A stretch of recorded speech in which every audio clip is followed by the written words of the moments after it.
ഞാൻ സുധീഷ്. എല്ലാവർക്കും കഥകൾ കേൾക്കാൻ ഇഷ്ടമാണല്ലോ അല്ലേ?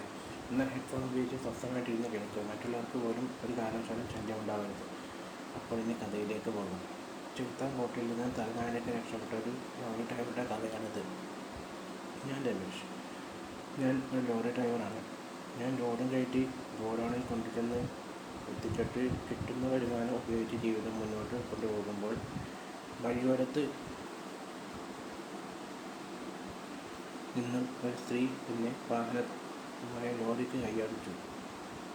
വെള്ള സാരിയുടുത്ത ഒരു സ്ത്രീയായിരുന്നു അത്. മുഖം വ്യക്തമല്ല. ഞാൻ ആരാണെന്ന് ചോദിച്ചു. എൻ്റെ അടുത്ത് വന്നിട്ട് പറഞ്ഞു, എന്നെ അടുത്തുള്ള വീട്ടിലൊന്ന് കൊണ്ടുചെന്ന് വിടാമോ എന്ന്. ഞാൻ അവരെയും വീട്ടിൽ കൊണ്ടുചെന്നാക്കി തിരിച്ച് വീട്ടിലേക്ക് മടങ്ങുമ്പോൾ സമയം 12:15 PM.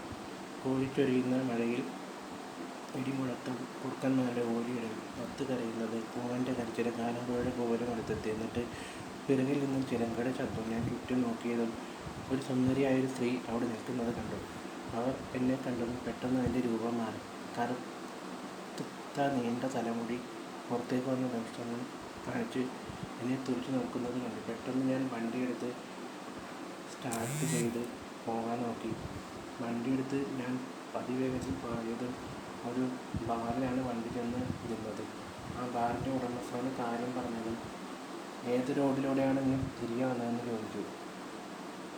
തൊട്ടടുത്തുള്ള ഇടവഴിയിൽ നിന്ന് വലത്തോട്ട്